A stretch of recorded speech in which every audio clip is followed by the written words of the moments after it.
Ola, que tal? Bueno, se toca o resumo do tema 7, España na Idade Media. Nada, bueno, vamos a intentar ser bastante breves, xa que supoño que xa vistes todos os vídeos, e empezamos falando do Códice Calistino, a importancia que tiña ese libro, o a anécdota que tiñamos de que o roubaran e desaparecera, bueno, un pouquiño a historia, non? E comezamos a falar de eso, pois dende o comezo desta Idade Media, de todos estes reinos que foron ocupando a Península Ibérica. Primeiro do que falamos, pois do final do Imperio Romano, que a partir do século III foise debilitando e no ano 476 o último emperador romano foi derrotado polos povos xermanos e o imperio dividiuse en reinos moi pequenos e independentes. A caída do Imperio Romano marca o inicio desta Idade Media que vamos a repasar agora, vale?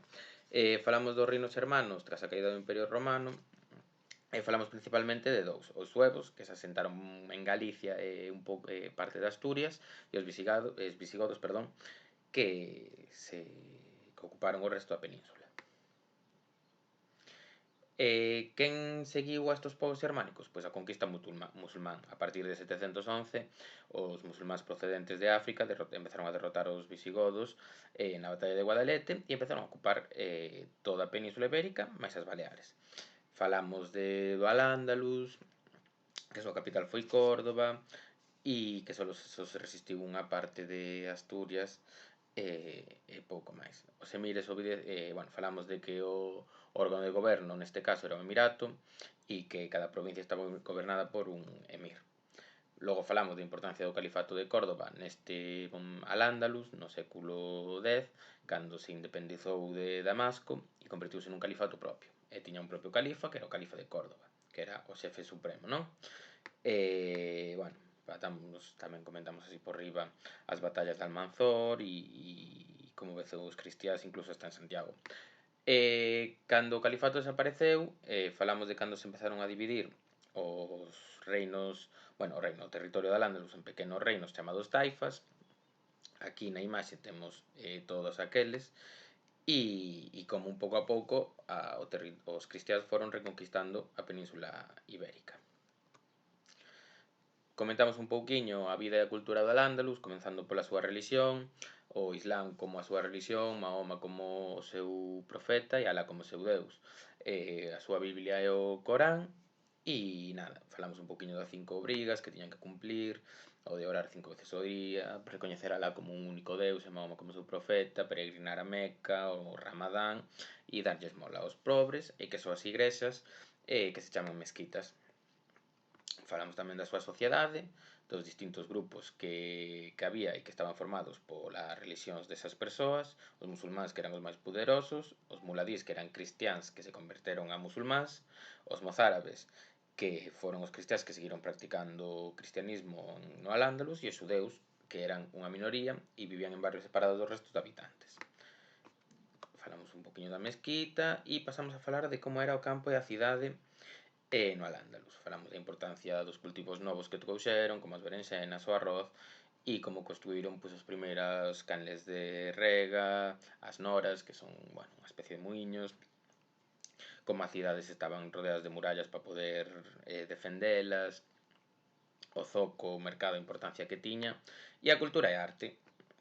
Isto sí que considero menos importante, o único recordar que os números que nos utilizamos tamén os introduciron eles, tamén incluso, grazas a eles, temos o cero, xa que antes non existía. Aquí, claro, tiñamos que falar un pouco da Reconquista, que non a puxeron despois. E nada, despois da Reconquista, os reinos cristiáns volveron a conquistar toda a península. Este período coñécese como a Reconquista e formáronse distintas coroas. Aquí temos o Reino de Portugal, a Coroa de Castela, o Reino de Navarra e a Coroa de Aragón. Ata que en 1492, cando Cristóbal Colón descubriu América, por certo, que vos lo preguntei nun vídeo e poucos acertastes, tamén derrotaron o último territorio musulmán que quedaba na península, que era o Reino de Granada. Falamos da sociedade dos cristiáns, de que había 3 grandes grupos, e a nobreza, que eran os vasalos, o rei e os cabaleiros, que eran vasalos do rei, o clero, que eran os obispos, os abades, os sacerdotes, e, por último, os campesiños, que eran os que tiñan menos poder, vivían nas aldeas e traballaban o campo. Casi todos eran servos, é dicir, que dependían sempre dos grupos que estaban por riba, pois o clero ou a nobreza. Logo pasamos a falar un pouquiño das cidades, o sea, da repoboación e de como as cidades volveron a ter unha importancia durante a época cristiá, que moitos xudeus e mudéxares permaneceron nas súas terras, a pesar de que foron conquistadas polos cristiás, e que, bueno, este período lle chamamos a reocupación porque os reis necesitaban terras e xente que as defendese e as traballase. Entonces, bueno, por eso falamos deste período. Logo falamos na vida, que isto, perdón, que era o que iba a decir antes, na vida nas cidades dos cristiás, como era a vida nunha cidade medieval, falábamos do burgo, que cada burgo era un barrio, que as cidades tamén estaban amuralladas para poder defenderse, que os edificios que máis destacaban eran aqueles que tiñan que ver pois, ou ca igrexa, neste caso a catedral, ou o concello e os palacios onde vivían os nobres e os ricos. E que a vida da cidade onde máis se movía era na praza do mercado, que era onde acudían todos para poder realizar as compras.